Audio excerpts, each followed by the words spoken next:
Knicks family, what's poppin'? It's your boy. Thank y'all for being here. We got Guillermo in the chat. We got Isaiah in the chat. And we're going to get down with the get down. Before we do, though, I do want to say this. If you like hip-hop music, you got to join me on the front stoop. We're doing a show tonight, ladies and gentlemen. So make sure you join me on the front stoop. Subscribe to the channel. I'm trying to get 1,000 subscribers by the end of this month. The link is in the description of this video. Subscribe to the channel. It's called The Front Stoop, Hip Hop Society and Life. Now let's get to this show, man. We're going to break down Cole Anthony. We're going to break down Tyrese Haliburton. And we're going to talk about how they would fit with the New York Knicks. And if these are guys that you would consider drafting, are these guys that you want to draft?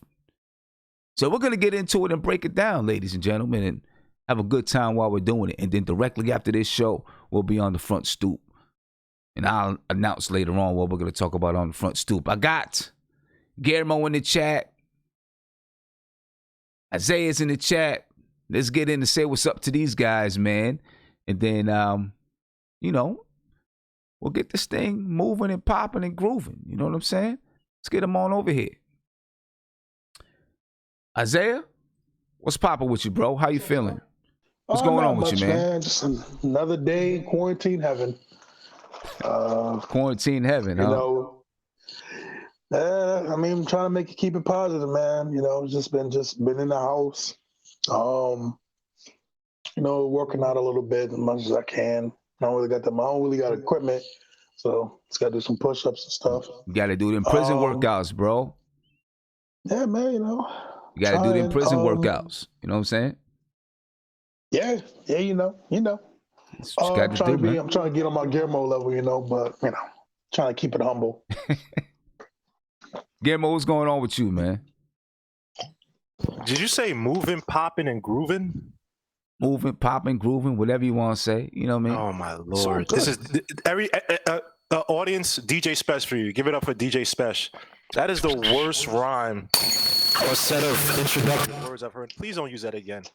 Please don't do that. Moving and popping and grooving. But anyway, and as he's telling me that I have the worst linguistics, his microphone turns into an alien once again. So, there you go. I don't know. I give up. This is the third mic I've bought since I've messed with this show. I have no idea what it is. I give up, man. But, look, everything is cool, man. Some interesting news coming out about the Knicks. I don't know if we're going to get to it, but, that could be for another episode or whatever. I'm pretty sure we're going to get to it later. But, some interesting stuff happened with the Knicks. But overall, everything's cool. Let's get to it, man. These are I'm not really a big fan of Cole Anthony, but Halliburton, interesting prospect. So some good stuff to talk about tonight. Yeah, let's talk about it. Let's see what's going on. Let's get in. We're gonna talk about Tyrese Haliburton first. All right, and then we'll get to it, man. Tyrese Haliburton, look, he's a point guard. He's 6'5". Played for Iowa State. Sophomore. Right. Usually we're usually looking at freshman. He's a sophomore. He's 20 years old. Sophomore coming out this season. He did decide that he's going to apply for the NBA draft. All right. So there's always a slight question whether or not a player is going to apply for the NBA draft. But obviously he decided he's going to apply for the NBA draft. So he did. Right, applied for the NBA draft. He averaged this season 15.2 points per game, 5.9 rebounds, 6.5 assists, averaged 1.5 steals per game, 2.8 turnovers. For the most part, this guy he takes care of the ball. His assist to turnover ratio is not bad. All right, shoots 50.4% from the field. Now, obviously, you got to look at that. And I'm gonna talk about why I think he shoots so well from the field. There's a lot of positives with this kid. There's some negatives. There's some weaknesses, though. All right, shoots 41.9% from three. Shoots 82.2% from the free throw line. He did suffer a broken left wrist in early February. I don't think that that's going to affect his, his draft stock at all. But he did suffer a broken left wrist. His strengths. Listen, he has excellent vision. He's an excellent passer. I mean, you can see it right off the bat when you're playing with him. He's got eyes all over the floor. He knows where his players are. He is, he's a baller, man. He's smart. He's crafty. Clearly, he's a facilitator, right? And when I say he's smart and crafty, I really mean he's smart and crafty, right? He's smart and crafty to the point where he does little things that are not going to show up in the box score. Let me say that. Little things that don't really show up in the box score. Like, for example, he'll, you see a lot of players try to tap a rebound in. Sometimes I've seen him catch it and tap it to another player for a pass. Maybe that player didn't convert it. Maybe they weren't ready. I don't know. But, like, he can think on the fly in that manner. You know what I'm saying? He's crafty and efficient and does things that really do impact the game, but just may not show up in the box score, but they impact the game positively. It's that kind of crafty. Jason Kidd type of crafty. I'm not saying he's Jason Kidd. I'm just saying Jason Kidd type of crafty. He's an efficient scorer, as you can see, right? 50% from the field, 40% from three. He shoots 82.2% from the free throw line. Maybe one day that's going to be like a 50-40-90. Right now it's a 50-40-80. At least from in college. He's an active defender. And I say active. I'm not going to go as far as say like he's a lockdown type of defender. I don't see that. Especially in the NBA, because I'm not sure he's, you've seen the weaknesses that he has a thin, wiry type of frame. And you've all seen him play. So the question is, in the NBA, when he plays against some tougher, stronger guards, is he going to be able to defend them? But he is active. He'll get his hands out there. He'll get tips. He can get in the passing lanes. Plays the passing lanes a lot. He'll get in the passing lanes and get a steal. And you see he averages 1.5 steals per game. And he's also a kid that's calm and cool. Seems he's unflustered. An unflustered type of guy.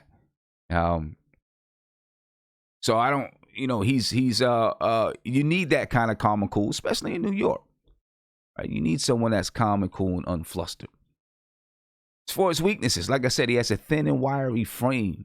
How is that going to impact him in the NBA? We'll see. Obviously, most guys coming into the NBA, they've got to build their frame. They got to strengthen their upper body, strengthen their lower body. And they're young kids coming into the NBA. That's what you got to do. Will that happen for him? I'm sure it will, but for his first few years in the league, will he be able to defend some of these stronger guards? That's going to be a question.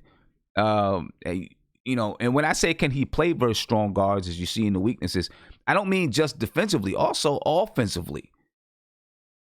Because, when I watch him dribble, I'm not saying he can't dribble, but he has a light dribble. In my opinion, a light dribble, like, the ball's not really pounding to the floor. You know what I'm saying? Kind of a light dribble, I think. Even some of his passes are a little bit light. So I get a little bit nervous in the NBA that some of these stronger guards that can really get up underneath him and D him up can disrupt that light dribble and maybe give him some problems. Now, he's smart and crafty, so he may be able to get over that quick enough. We'll have to see. He's not really an explosive athlete. He's not going to just blow you out the water, with a first step. That's not what he does.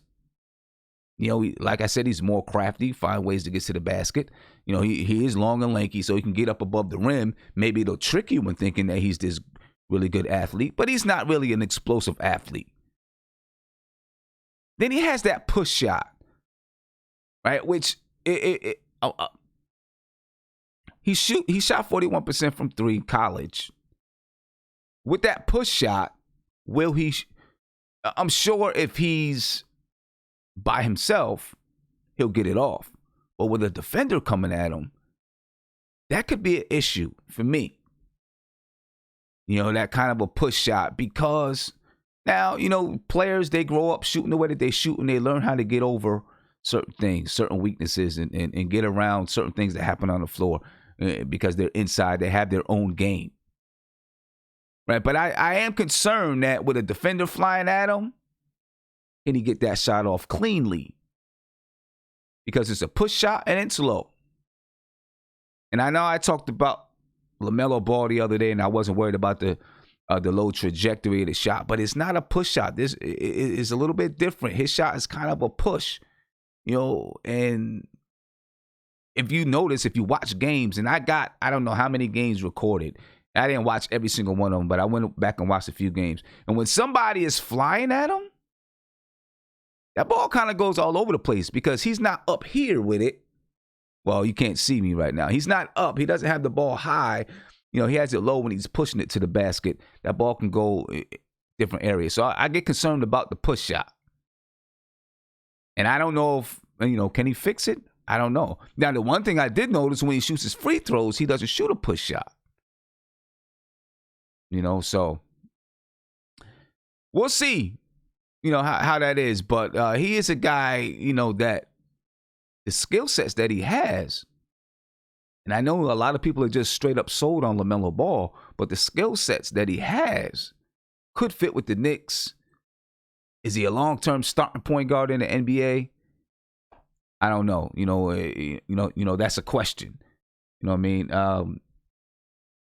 Isaiah, what do you think about Tyrese Haliburton, man? What's your viewpoint on the kid?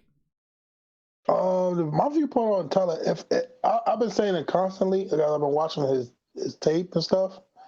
If we don't get LaMelo, I wouldn't be mad if we got Tyrese.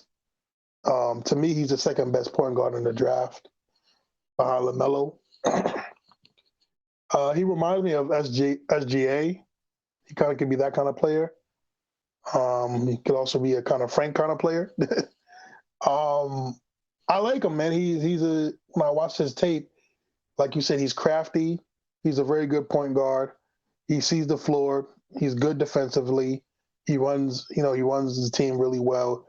He has a high IQ, and he's a little old. I mean, it's kind of crazy to say 20 is old in the NBA nowadays, but coming out the draft. He's a little older than our usual prospects, but I think that's better for him because he's got a sense of just more leadership and just more of being a more older player and everything. So I personally like Tyrese. I think he'd be a very good point guard for the Knicks. I'm good if, like I said, if we land in a certain spot where we can't get LaMelo, I wouldn't be mad about Tyrese either because he's a good defensive player. He has the potential to be one. His push shot does worry me a little bit because, that 40%, that college three, man, is kind of fake, man, because I remember Lonzo Ball shot like 40% with UCLA with his ridiculous shot. So, that's going to be definitely concerning if, NBA players, learn him and close out on him if the push shot goes in. Also, too, what really bothers me with him is just his weight. He got to get bigger because I think he's like a $170 or $180, and he's really skinny. $185. He weighs 185. He's a $185. All right, so he's got to put on some weight. Like if he could get to that 200 range, I would like that. Like 202, 205, something around that. I think that'd be good for the kid, and they can definitely absorb contact and bully his opponents because he's 6'5". So. Again, I like him, man. I think he'd be a very good point guard if the Knicks don't get LaMelo. Like I said, he's the second best point guard in the draft, in my opinion. Okay. Okay. Do you think he's a starting point guard in the NBA? See, Sim, this is the part that scares me about the kid, is that I feel like he can be, like I said, I feel like he can be an SGA. I really do. But then there's parts of me telling me that he could be Frank. He can definitely be Frank. That's the part I don't know. I'll be honest with you. I wholeheartedly don't know. I have to see him play and see how he runs the team for me to kind of see if he can be a starter. It's a tough one with him. And that kind of scares me with this draft too, because I really want to get a surefire point guard starter. It's just something about Tyrese that I don't know, man. It's just something about him that he's either going to go really, really well as him being a starter, or he might just be a role player. That's where I see him. Yeah. I wonder whether or not he has he has a lot of skill, right? Yeah. He has a lot of skill. That's without a doubt. I think he's a skilled player. But I wonder whether or not he has just that it factor that I think we need right now for the New York Knicks. I mean, I feel like I feel like in the NBA he's going to end up being more of a role player. Yeah. I don't think he's going to end up being a starting point guard. I don't know. No offense. Huh? What you say? I said no offense to I love Frank. I really, really love Frank. Everybody knows I love Frank. But it's like we can't afford to go with another role player in the top 10. I don't think the Knicks can afford to do that. I kind of feel like he might. Listen, he can distribute the ball well. He does do that. He has excellent vision. Obviously he can shoot the ball, from the field. I still kind of feel like he's going to be a role player in the NBA. It's just something that when I see him playing, I don't see the guy that's going to transform your organization. I don't see that at all. I feel like he's going to be, a role player. Maybe he is a starter. LaMelo, man, I see it. Yeah. So Guillermo, Haliburton is just like I don't know, man. Guillermo, what's your thoughts, man? Your mic, Guillermo, your mic. You can hear me now? Yep. Yeah, so Tyrese Haliburton, he's a talented player, man, but there's some flags that I have with him. You spoke about the dribble, which I agree. He doesn't have advanced moves. He kind of plays a little linear at times, like he goes one way or the other. He doesn't have like that sudden change of pace, which I think I'm not saying he has to have that. He doesn't have to be Iverson and cross you over, but you like that in a point guard where, I know that if you go one way, I can't cheat and just basically play that route and then wait to block you once you gather your dribble, right? Another thing is that when I watch some of his film, and unfortunately, it's so hard to freaking find college basketball games now, older ones. But when I watch him, he does run the pick and roll well, right? He uses it, and he's effective off it. But have you seen him take a lot of mid-range shots off the pick and roll? When the defense kind of gets blocked off, or they kind of, stay under and he penetrates a little bit, or even the three. He doesn't shoot a lot of those shots, which is kind of concerning because when you look at some of the top point guards in the game, they utilize that, right? So they basically become a triple threat once they set that pick, right? They can hit the shot, they can continue to penetrate, or they could pass, or they could continue to penetrate and execute, or continue to penetrate and then pass, right? You got to keep the defense honest, and because his shot is it's like a trebuchet. It's like not trebuchet, excuse me. It's like I'll say a catapult, but it's like this. It loads up, right? So it's not fluid. Right, you know what I mean? Like you see guys that, it's that quick trigger, Damian Lillard, Steph Curry. They come around that curl. Once there's no defender in their face, you better pray that it doesn't go in. You know what I mean? And with him, he can become very predictable when it gets to that, right? Defensively, I like the fact that he's very talkative. He talks on defense. He's kind of one of those leaders where he's making sure everybody's, he doesn't. We talk about when Taj Gibson was doing that. You'd have, if he got drafted by the Knicks, you have a point guard who's doing that, which I think is extremely important. And if you have him and Frank playing that time, I'm not saying Frank is starting, whatever. I'm just saying if you had that combo, that could be a really effective defensive backcourt. You know what I mean? One great thing about it that I do like the fact is that his past 2 years, even though he only averaged like 6.8 points the first year, he was averaging 40+% from three. You know what I mean? I think it was just 40% from three, which is like, look, his shot is not good, but at least when he's open, he's not double hesitating. And he can hit those shots. We complain about Frank not hitting those shots, and we got to, you have a Tyrese Haliburton who, look, it's not good, but some type of talent or whatever, it allows him to be effective in shooting threes. Now, Isaiah did bring a good point with Lonzo Ball, that he shot like 40% per three in college. I mean, the offense, I'm not sure of Iowa State's offense per se exactly what it is, like this, to discern what it is exactly, like their style of play outside of some pick and roll set and stuff, but with UCLA, they ran a lot. They lived off the fast break, right? So, Lonzo Ball always had to go within the flow of the offense, on the fast breaks and then hit the three. And not to say, and now he's improving his three now, but so to me, Haliburton, again, we talked about if he's a transcendent player. The thing I don't want us to do as Knicks fans is think that the next point guard we have to have has to be extremely transcendent. A lot of times, some point guards, not a lot of times, excuse me, some point guards develop because of good systems, right?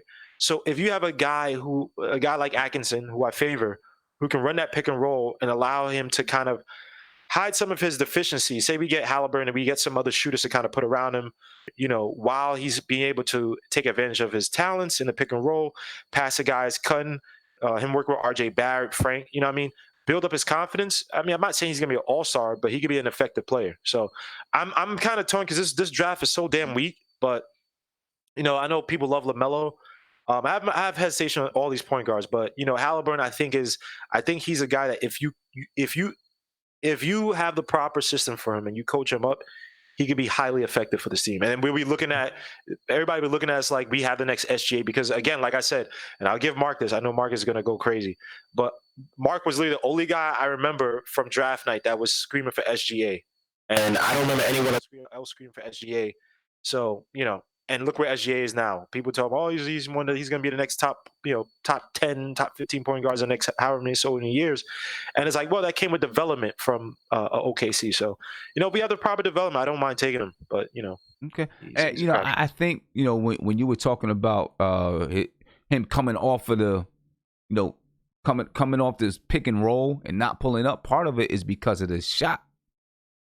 Right. And he can't pull up. I did see him pull up a couple of times in the game, but it wasn't pretty.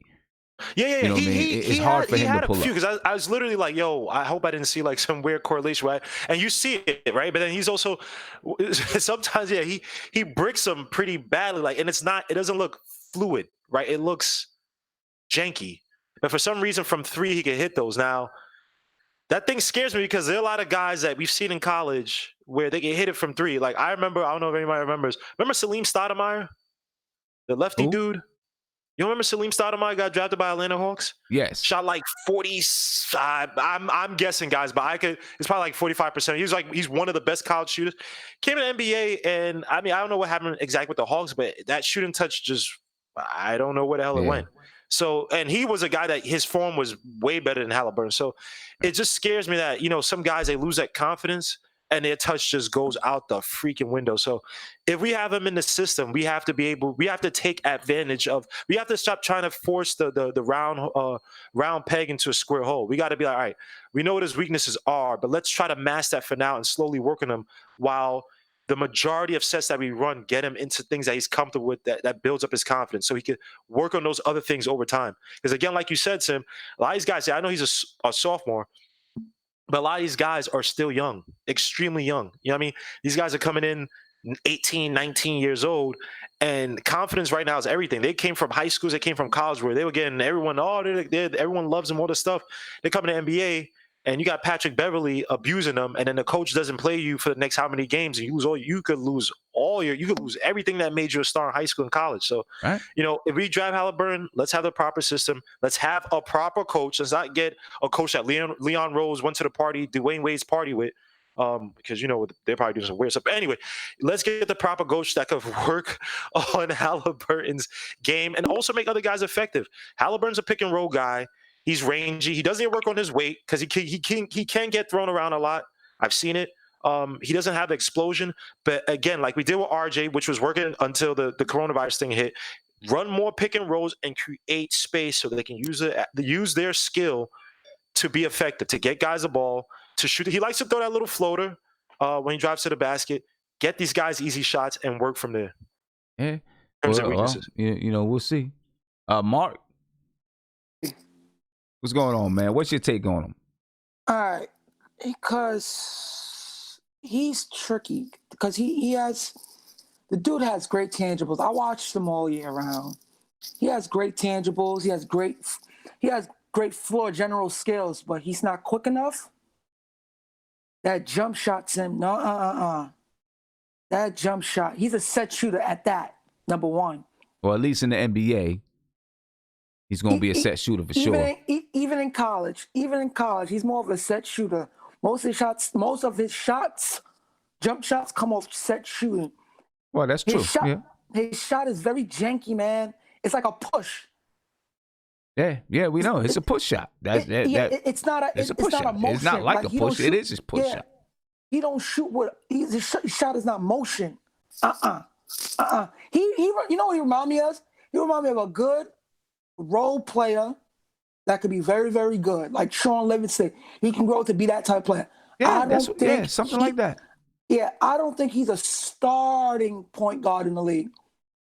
But although Sean Livingston, when he came into the league, before he smashed his leg, he was going to be a player. No, I'm talking about what? No. He was going to be a star. He was going to be a star if he was healthy. I'm talking about after the injury, like when he became in the league. Right. So now, when Sean Livingston got drafted, he was going to be the next thing up. He was coming, but he hurt himself. But the kid plays the guard spot really well. He's an exceptional passer. You have to have shooters around him though, if you're willing to draft him, because he's not really a triple threat point guard. He's not. He's more going to look for the pass from cutters and from shooters. He's not going to shoot. He's not going to shoot off pick and roll the way you would want your point guard just to keep defense honest. So he's more of a rotational type of point guard, and I don't think that he's going to be a lottery pick. I really don't think. I think he's going to be in the top 15. I think he'll be in the top 15. But there's another dude who's kind of better than him from Alabama called Kara Lewis. Kara Lewis, people should look out for him because he's more of the guy that I would take if things didn't go our way. Okay. All right. I mean, I don't know. I don't know if there's going to be. Well, we'll continue. We'll get to it. Let's take a look at and caller. If you can turn that down for a minute, or I'll put you back on pause because I'm gonna put you back on hold. All right, and then you go ahead and just be patient because now let's take a look at Cole Anthony. Then we're gonna talk about and compare the two, and talk about who we would take and all those type of things. All right, Cole Anthony, ladies and gentlemen, you all know who his dad is already.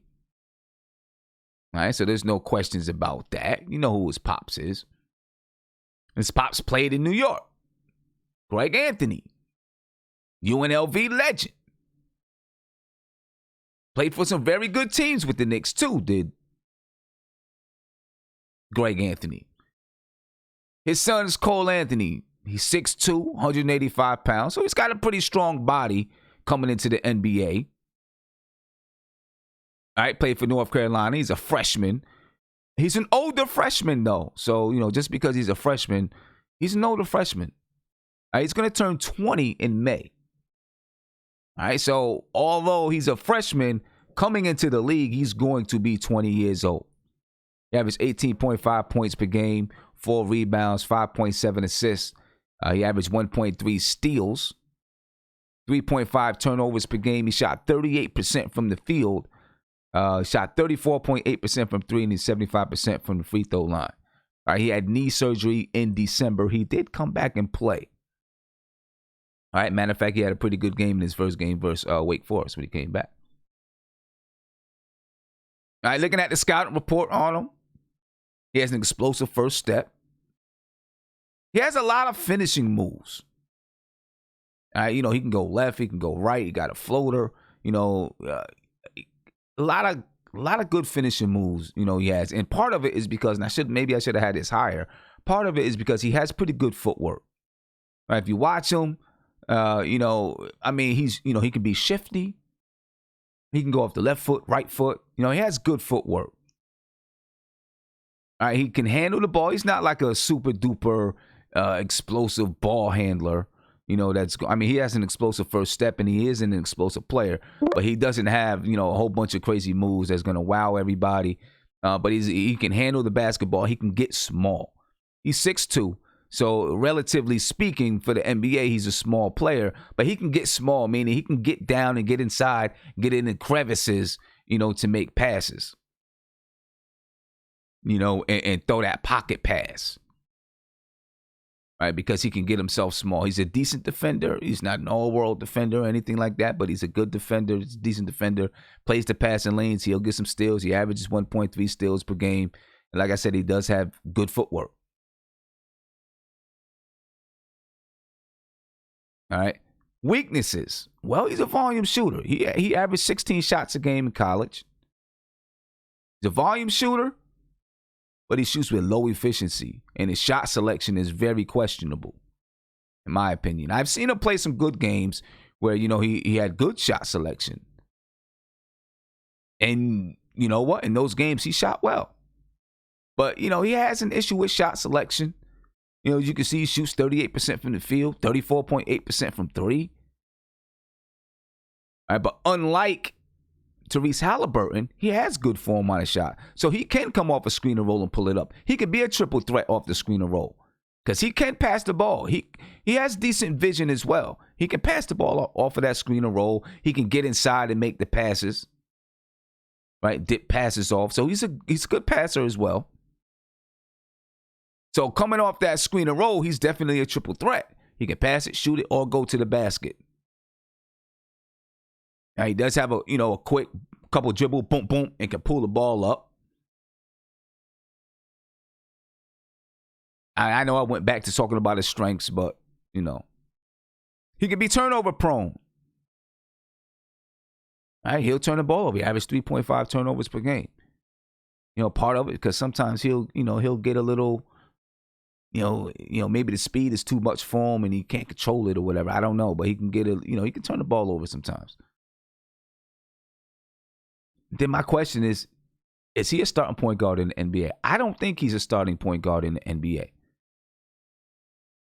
I don't think so. I don't think either one of these guys are going to be starting point guards in the NBA.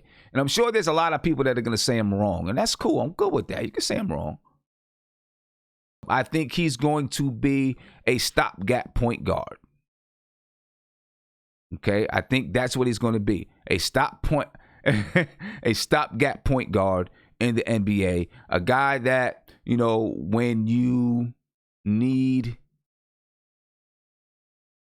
when you don't have a point guard and you need somebody to play, he's going to be your point guard. All right, and then when you get your start point guard, he'll go back to the bench. You know what I'm saying? That's what I think. I could be wrong. We'll see. Armando Chico, thank you for the super chat. You said, do you think Cole Anthony is like a Dennis Smith Jr.? I don't know if he's like a Dennis Smith Jr. I think he's going to have a more complete game than Dennis Smith Jr. probably. Armando Chico, this is going back to, same guy, Armando Chico, going back to before he said, everything you describes Elfrid Payton, but Payton has a little more complete game. He said, I like Cole Anthony. He has a higher baseline on a decent to bad UNC team. I don't know, man. I don't know. I don't see him being a starting point guard throughout his career. I think he'll get the chance, but I think when it all pans out, he's not going to be a starting point guard in the league. That's just my opinion on Cole Anthony. I could be wrong. I could be wrong, and we'll see. But that's not what I see of him right now, and I don't think there's anything wrong with that. A lot of people make good careers, being that type of guy in the league. And I hope that I'm wrong. I hope he changes his game, or I hope that he becomes, something more than what I'm saying. Let me see what these guys in the video chat think about him. All right, first let me get to my caller that's on hold. Caller, what's popping with you, bro? Hey, what's up, Sim? I'm good, man. I'm good. So talk to me, man. What do you think about Cole Anthony? I got to disagree with you, Sim. Okay. I think his ceiling's a little bit higher than that. I think he's one of those players who's groomed. He's groomed to play. Like, he played at that Nike camp and owned it. And he was playing pros. He was playing pros in some of those games, and he owned it. He's got that much respect. I think you're looking at another Austin Rivers situation. I mean, you can get Austin Rivers who shows his potential, and he's But what is De'Aaron Austin Fox. Rivers? I think that type, Terry Rozier type guy, or he's Austin Rivers. But see, if you're saying we're looking at Austin Rivers type situation, I think that Austin Rivers is exactly what I described. Oh yeah, it is what Stopgap you described. guy. But I mean, that's Austin Rivers years later. Austin Rivers when he got drafted, I think number 1 or number 2 in the league, to pair up with Anthony Davis. He wasn't supposed to be who he is now. He was supposed to be the guy. I think that's where Cole Anthony's in right now. Like, he's either going to be the guy or he's just going to be a talented player. And that's where I disagree with you at. I think he's got the potential, and I think he's groomed. His dad's a pro. He's been around pros his whole life. I mean, that's the same story with Steph Curry. That's the same story with Klay Thompson. And that's the same story with Austin Rivers.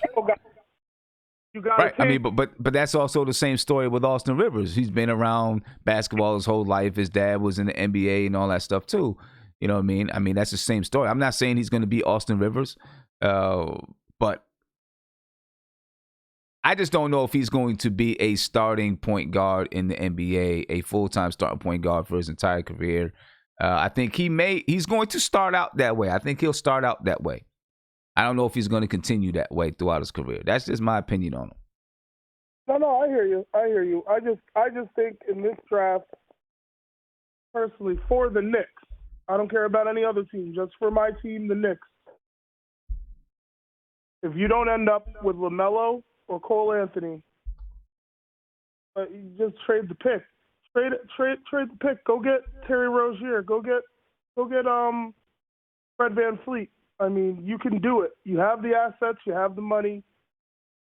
Go do it. Go get an 18-point-a-game scorer with skill that can play, who's young, and go out there and put a team on the floor. I mean, it doesn't make sense to take a chance on Tyrese Haliburton. I mean, it doesn't make sense to me. Okay, so you think that you think he's going to be transformational? You think Cole Anthony is going to be a guy that can really transform your organization? I don't think he's going to be. The way I look at it is personally, I think LaMelo's the guy. I think he's just the guy. He's the most talented. He's born for it. He's been playing pro for 3 years. If we have a position, if we can draft LaMelo, even if we have to trade up, try to get LaMelo. But if, let's say Memphis is dead set on, or whoever gets the pick is dead set on LaMelo, we can't get them. They're not, I'm not going to be stupid and give away multiple firsts, but if they don't want to, if they're dead set on LaMelo, if you get Cole Anthony, all right. But if you go get Killian Hayes and he's another Frank, or you go get Tyrese Haliburton and he's Alfred Payton right now, and you have Alfred Payton, it doesn't make sense. It's just, you go after Anthony Edwards, you go after Obi Toppin, but if those 4 guys are off the board, trade that pick. Go get Terry Rozier. Well, I'm going to say something. I'm going to say something, and it may, some people may be mad at me for saying this because I know there's a lot of people out here that really like Cole Anthony. But you know who I think he's going to have a career like? This is just my opinion. I think he's going to have a career like Raymond Sessions. That's what I think. I think his career is going to be like Raymond Sessions, right? Sessions, he is for, people thought he could be a starter in the league, and they tried him as a starter.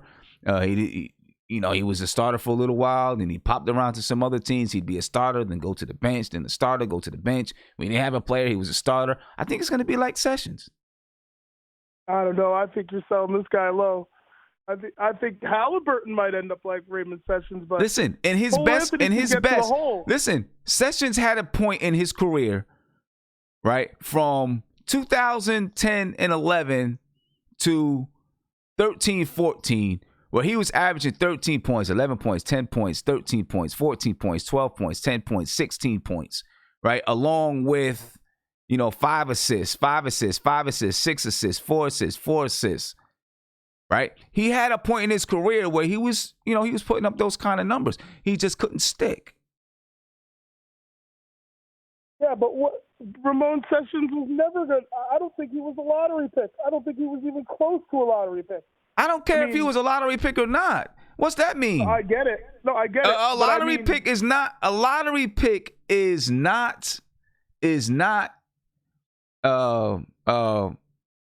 doesn't, just because you're a lottery pick doesn't mean you're going to be this great player. Just because you get picked up in the second round or the late first round doesn't mean you're going to be a garbage player, right? So just because I compare somebody's career, their picks don't have nothing to do with it. Austin Rivers was a high pick. That's just what I see. I mean, people say I'm selling him low. Check this out. And I could be wrong. I hope that I'm wrong. I hope he has an all-star career.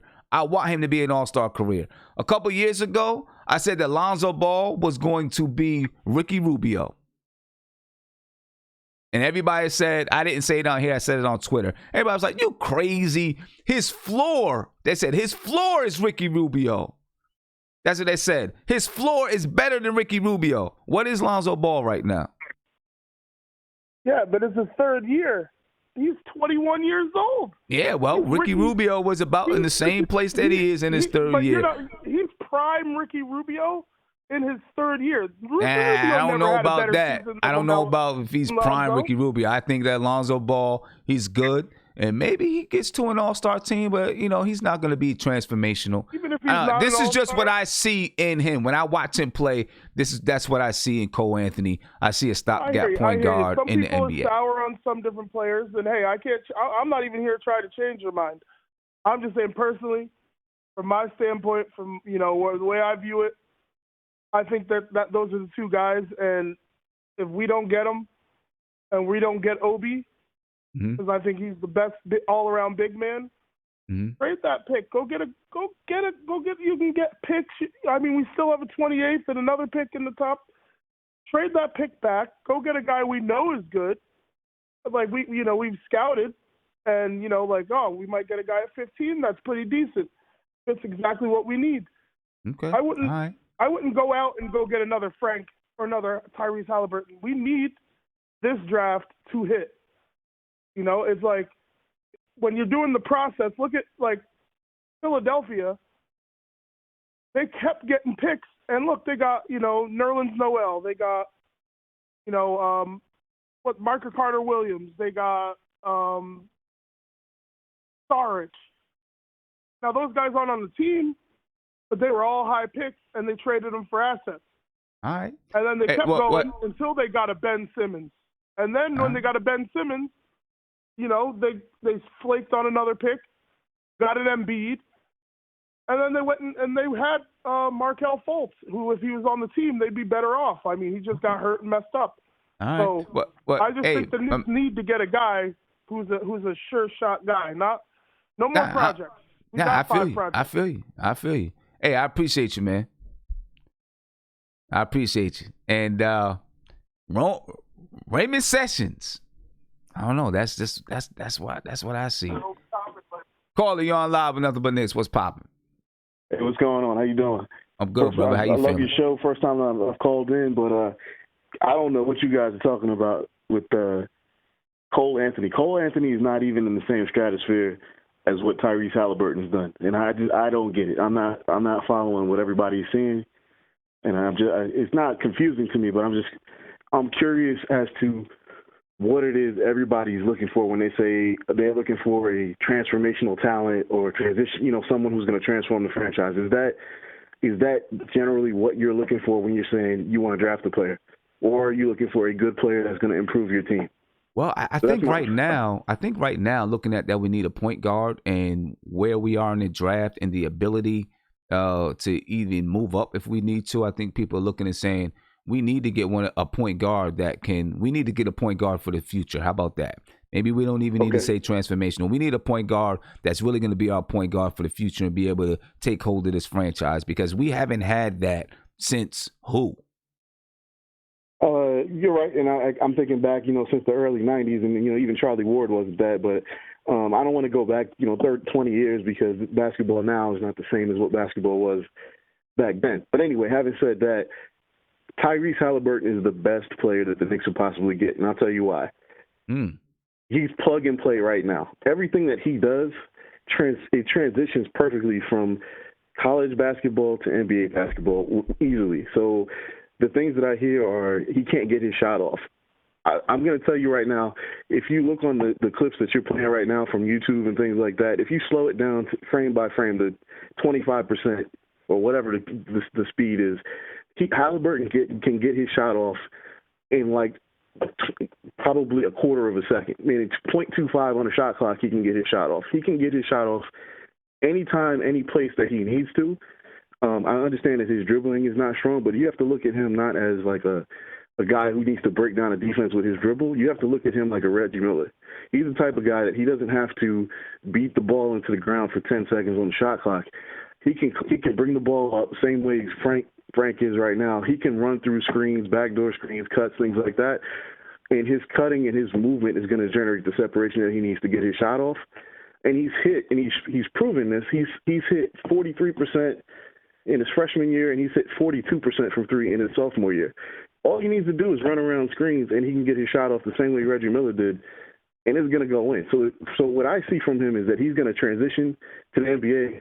He's going to be able to score anytime he wants, just based on movement. The other thing that he does is way ahead of everybody else is he's getting 2.5 steals per game. He's at 2.5. He's not at 1.5 steals. And if you look at other guys, Cole Anthony's, LaMelo Ball, they're getting 1.5 steals. Halliburton has like a 7-foot wingspan, and he's getting steals not based on like, hey, I'm playing up on you and I'm playing man defense. He's getting steals by playing passing lanes, sort of like how Scottie Pippen did in the 90s.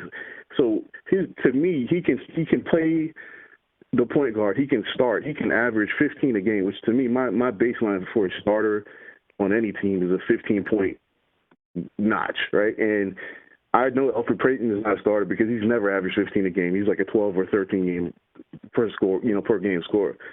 Halliburton can score at 15 per game, not even trying. He's not going to be the star of the Knicks, but he's going to be able to do all of those things. He's going to be able to switch between him and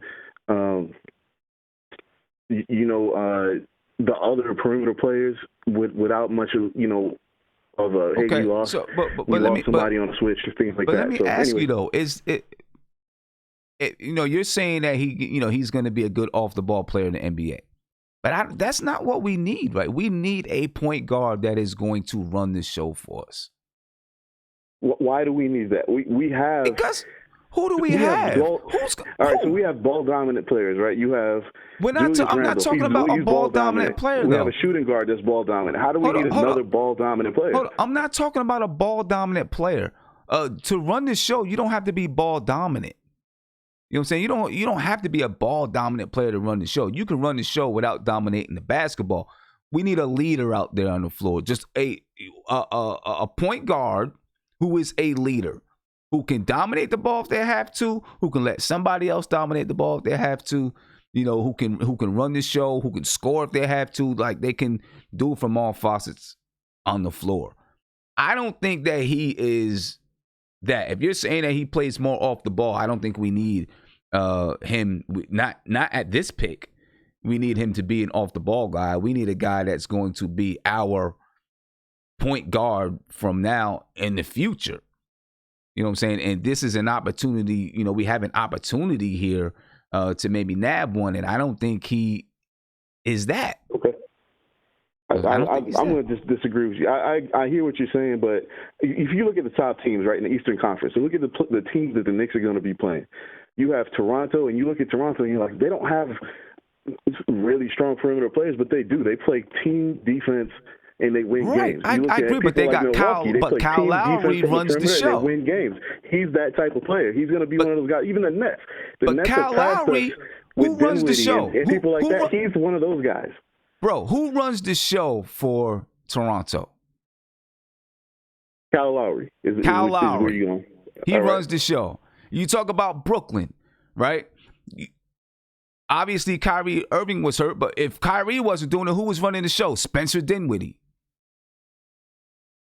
Right. And I think that Halliburton is that type of player. I think he's a player that is going to keep getting knocked down a peg because, his shooting form. But his shooting form is quick, is precise, it goes in. And he's been doing it for 2 years. He's been doing it for 60 games. I think that's enough to prove his shot. He can get his shot off when he wants to, and it goes in when he needs it to. He's just not a player that wants to take over the game. He wants to facilitate.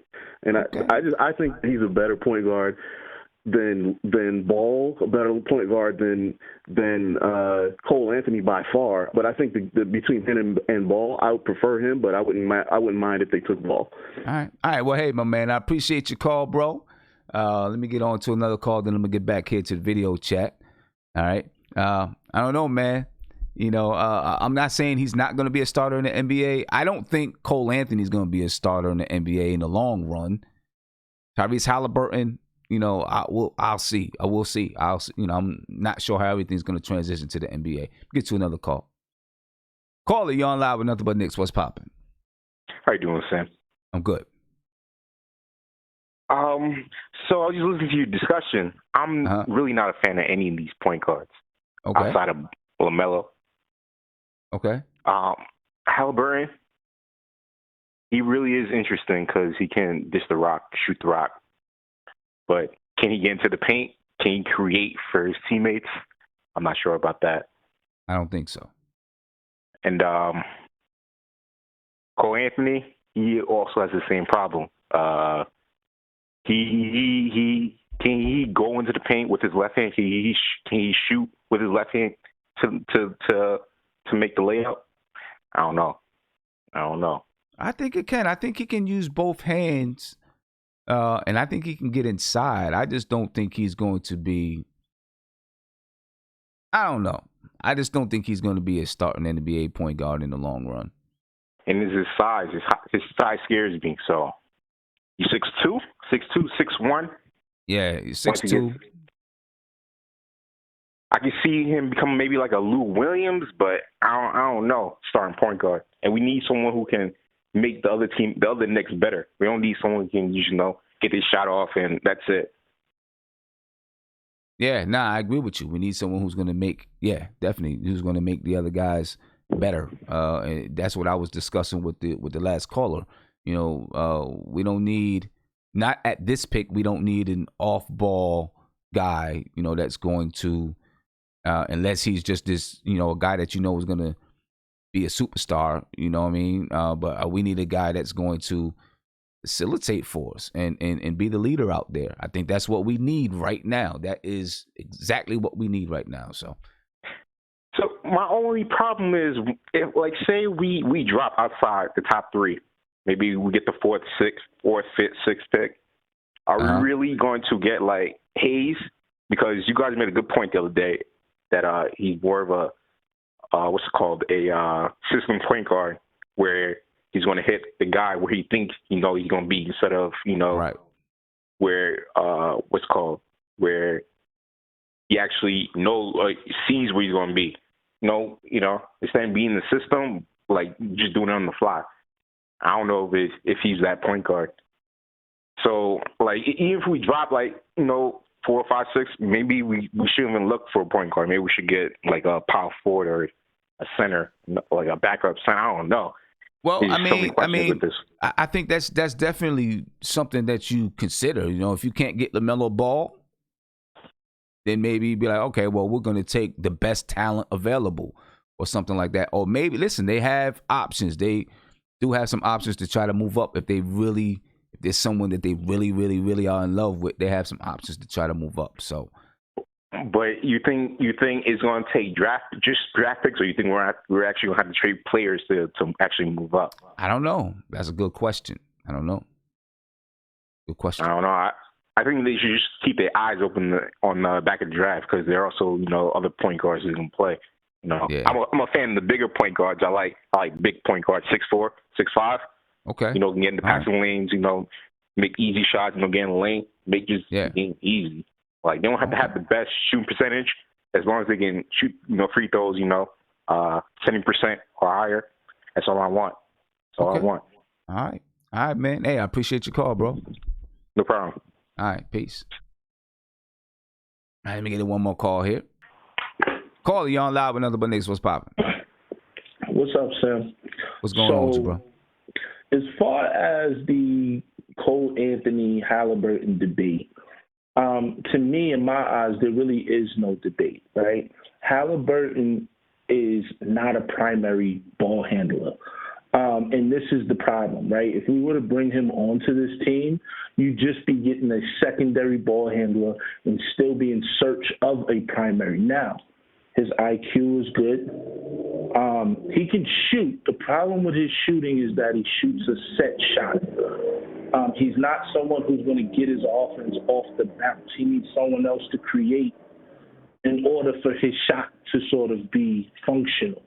That's the issue with Halliburton. If you're looking for a point guard, you probably don't want Halliburton at the helm. Cole Anthony, on the other hand, is a prospect that I don't love, but in this particular case, I would easily take Anthony. Anthony is a guy who can get his off the bounce, whether you like him or not, right? He can get his off the bounce. I agree. He can also shoot the pull-up jump shot. Now, we have to understand that this kind of touches on another situation that I'll touch on later, but Cole Anthony can shoot it off the bounce. This is the most important skill, the number one skill you want from your point guard in today's game, right? He has to have the off-the-dribble shooting. He has to be a threat. Also, as far as Cole Anthony is concerned, a lot of people bring up pedigree in terms of like his dad and things like that. But if you go and really study Cole Anthony at lower levels, right, in high school, EYBL play, he was dominant as a basketball player. Now, does this always translate to NBA success? No, but it gives you an indication of a player who, amongst his peers, is a top-shelf talent. Right? He struggled this year, no doubt about it. But like I said, the things that are important for a point guard in today's game, he has it. Now, the passing is what I would say is about average, right? He's a decent passer. He can hit what's open. He isn't going to sort of illuminate the offense in any special way, but he's a capable passer. The thing for me is the jump shooting, right? The off-the-dribble shooting and being able to play off the bounce. I also think that we talk about in terms of Frank, in terms of like his confidence and things like that, right? Cole Anthony is a kid who doesn't lack for any confidence at all. I think he's the guy you want to bring in with RJ, right? Like that creates your culture.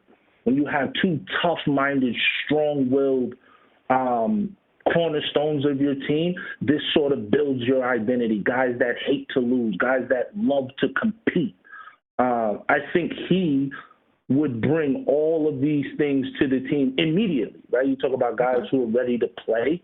I definitely think he's ready to play right now in terms of his build, right? You talk about Halliburton. Halliburton's 160 pounds. Halliburton doesn't get to the line maybe ever, right? He shies away from contact. He wants to play on the perimeter. Guys like Cole Anthony seek contact. Guys like Cole Anthony, you look at Cole Anthony, if you look at sort of some of his shooting breakdowns, everything is either at the rim or from three. This is today's point guard, right? The size, the shooting, everything that he brings sort of looks like the modern guard. So I think that in comparison to Haliburton, now, like you said, LaMelo Ball, Killian Hayes, those are a different thing, right? And I would have those two, I don't know. Like I said, I definitely have Hayes ahead of him. But I think if you're looking for a modern guard, I think Cole Anthony sort of fits that bill much more than Haliburton. Okay. All right. I mean, listen, you said a lot of things that I agree with about him. And I'm gonna have to see him play. I know, one caller, was talking about how he was, when he was on EYBL and he played in some Nike leagues, he was killing, even pro players. But, playing that pickup game is a little bit different than getting into the NBA and actually having to deal with making reads and doing those type of things. I'm not sure. But this is what I would say about EYBL versus sort of your normal high school, right? EYBL is a collection of the premier talent. I get it. So I know. Listen. I know exactly what it is, right? I mean, he's been all over the AAU circuit. He played at Oak Hill. That's not far from. Well, still kind of far, but not too far from where I live, right? Heard all about him. I mean, because I coached on the AAU circuit and used to coach boys. I know exactly what it is and what they do. Still, you don't have to make the same kind of reads. And even if you're playing in a Nike Summer League with pro players, you're not going to have to make the same kind of reads that you'll have to make when you get into the NBA. And I don't know if he's that kind of point guard to have to make those kind of reads to make those decisions in the NBA. This is what I would say to that. Those are fair, right? Those are fair concerns. We do, number one, we have to understand that Cole Anthony, these are sort of your secondary options, right? If Cole Anthony had those things, he'd be one of your sort of top targets. Secondly, I think in terms of him being an average passer, it sort of would be a good situation for him because of the fact that you have RJ, you have guys like Frank who are capable ball handlers, so that a guy like Cole Anthony could play off the ball a bit. He could be just a outside floor spacer for a guy like RJ, and RJ is the handler at moments, things like that. That's one thing that, and like I said, not to sort of get too far off the topic, but that's one thing that concerns me about with LaMelo Ball.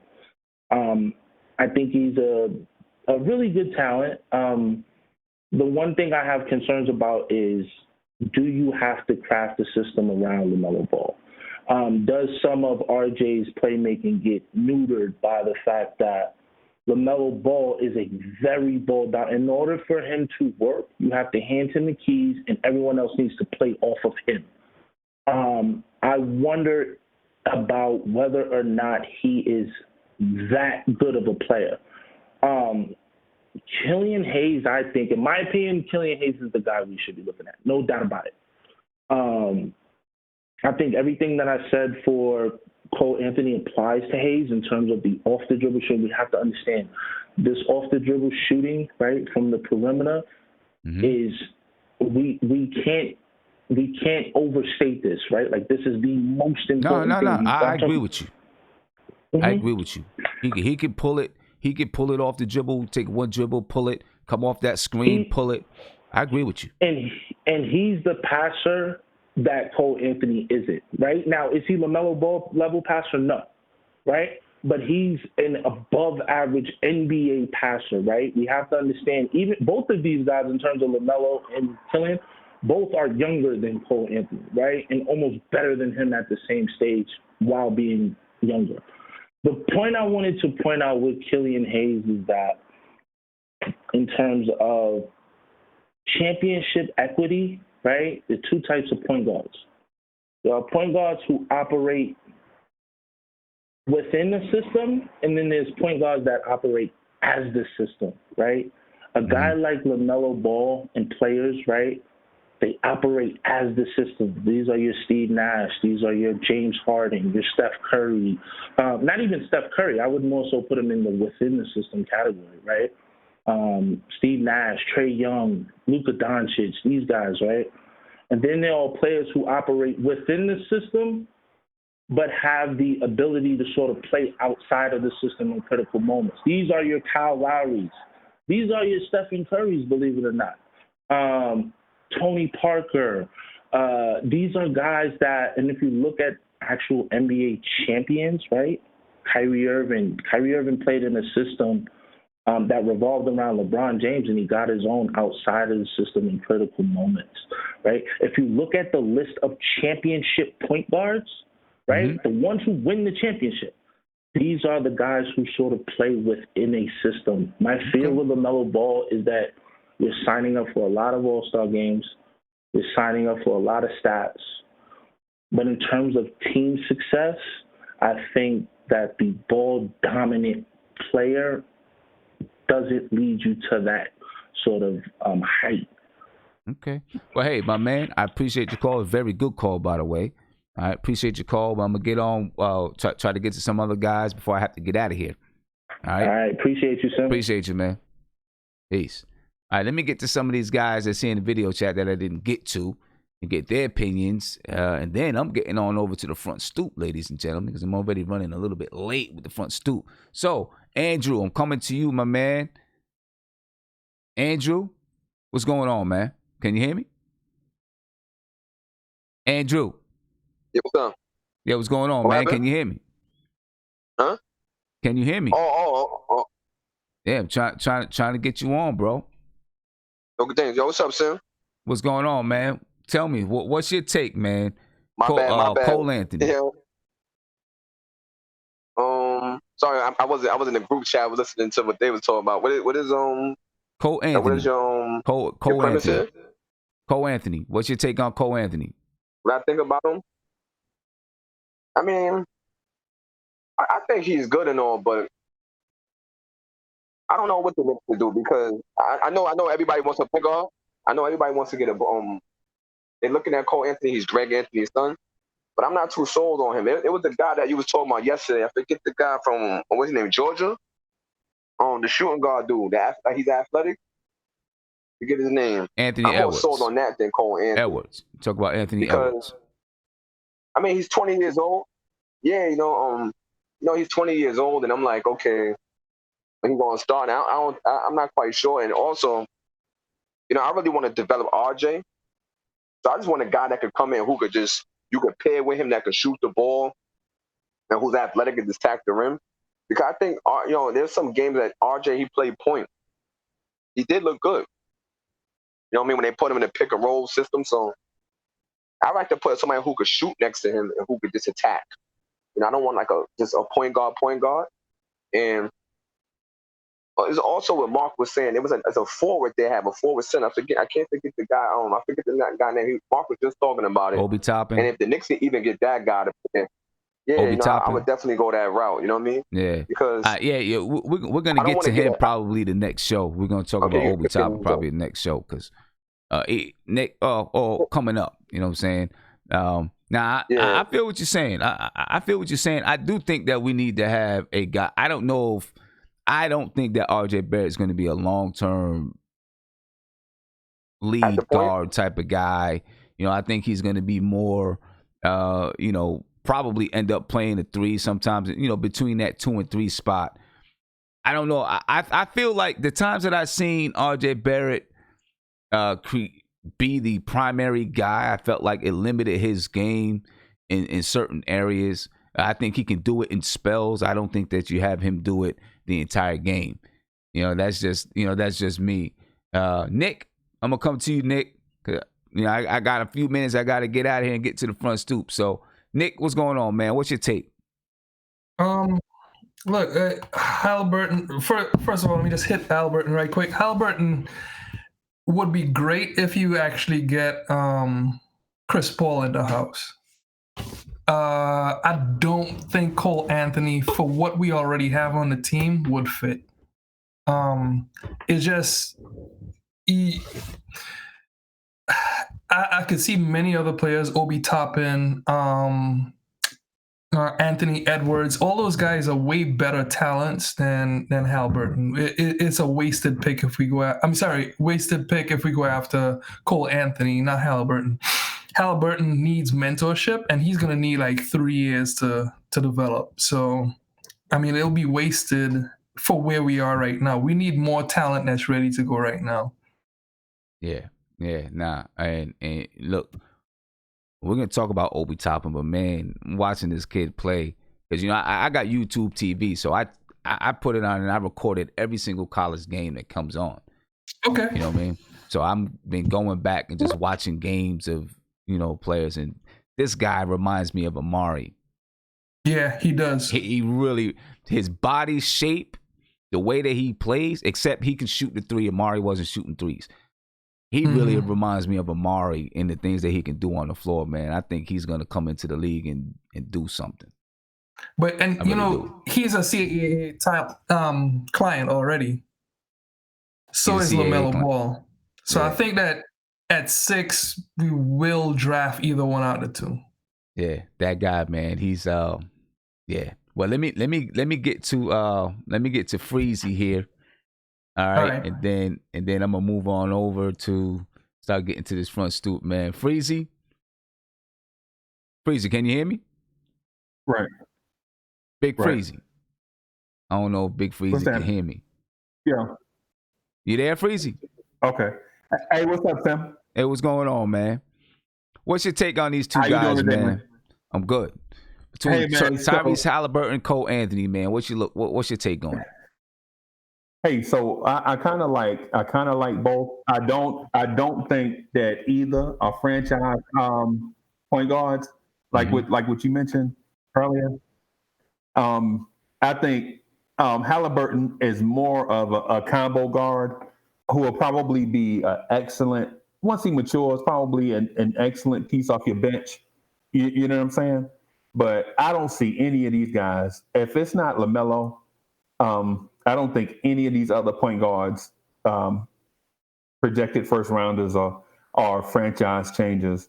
I would pass on everybody at point guard except for LaMelo, especially that kid Killian Hayes. And I know he's not up for discussion, but I saw the Mike Schmitz interview on ESPN, and he looked lost when Mike Schmitz was breaking down defenses and talking to him about. Uh-huh. Yeah. What'd you say? Yeah. So, I would say if I had a preference, I'd take Cole Anthony, just because I think there's probably more upside. The Killian Hayes kid just looks like a solid pro. Okay. I'm not as sold on Cole Anthony as a lot of people. I think he's going to be good. I'm not as sold. I know, a lot of people probably like, and a lot of people was, looking at me like I was crazy when I said I think he's going to be Ramon Sessions. You know what I mean? But No, I think he's going to be spot on. I think he's going to bounce around the league as a stopgap point guard. He'll make a decent career at it. That's just what I think is going to happen with him. Wow, you said stopgap point guard, man. Are you serious? That's what I think. That's what I think he's going to end up being in the NBA. It's gonna be a mutiny in the chat, man. So that's what I think he's gonna be in the NBA. So I hope that he's not. I hope he turns into a star. I hope so too, man. But you know what though? The dude's court vision is questionable to me, and his passing IQ. Like I watched him play some games, and dudes would be like wide open, break into the basket with a V hand out, doing all the fundamental things right, and he would just miss them, like not even see him. Right. So we'll see, man. I don't know if that's something that can be taught though. At this stage, I don't know. Well, hey, Freezy, man, I appreciate. Hey, I'm getting ready to head over to the front stoop, man. All right, let me get to some of these super chats that's on here. Big shout out to you guys. I want to give a big shout out to Uptown Twan. You said, I know we need a point guard badly, but I feel we should go with the best available. And if we're in that 4 to 5 range, we should go with Obi Toppin and draft the point guard later. You know what? I kind of agree with you. If we're in that 4 to 5 range and we don't get LaMelo Ball, then Obi Toppin might be the guy that I'm rocking with if he's there. You know what I'm saying? If he's there for us. I'm just looking at him and the things that I see that he can do, and his body size, he's already ready for the NBA. He's got talent out the kazoo. The kid, he might be doing something in the NBA. Ghost Rider, thank you for the super chat. He says, salute. I can't roll with either of these guards. I'm with you, man. I understand where you're coming from with it. I'm questioning about whether or not these guys are going to be starting point guards in the NBA. Danny Thomas, thank you for the super chat. You said we should pick up Cassius Stanley in the second round. He projects to be a stronger Latrell Sprewell. Hey, we're going to take a look at some guys that we should pick up in the second round. This thing is going to, breaking down these players is going to go on all summer long. Or until the draft gets here. All right. And I'm developing the big board that's going to be on my website so we can have people vote on who they think should be what, when, where, and how. All right. But anyway, man, I'm getting out of here, ladies and gentlemen. Thank you for being here with me. I'm already late to the front stoop. So please join me on the front stoop. All right. The link, I just put a link in the chat. All right. It says subscribe to the front stoop. I'm trying to get up to 1,000 followers on the front stoop, so I need your help. We got 269 people in here. Some of these people are already followers or subscribers. If you're not a subscriber, go subscribe for me. All right, subscribe for me on the front stoop. All right, and join us, because tonight we're going to talk about, we're going to listen to, we're going to talk about Conway the Machine and Alchemist dropping an EP together. Lulu's got 7 tracks on it. We'll talk about some other things. All right, so, you know, if you're interested in that stuff, man, join us over there. Come subscribe on the Front Stoop. I'm going to be up and popping in about 10, 15 minutes on the Front Stoop. So click that link to subscribe, man. I'm out of here for tonight, but I will be back on Friday. On Friday night, we're going to talk about Kevin Knox and whether or not we should keep or dump Kevin Knox.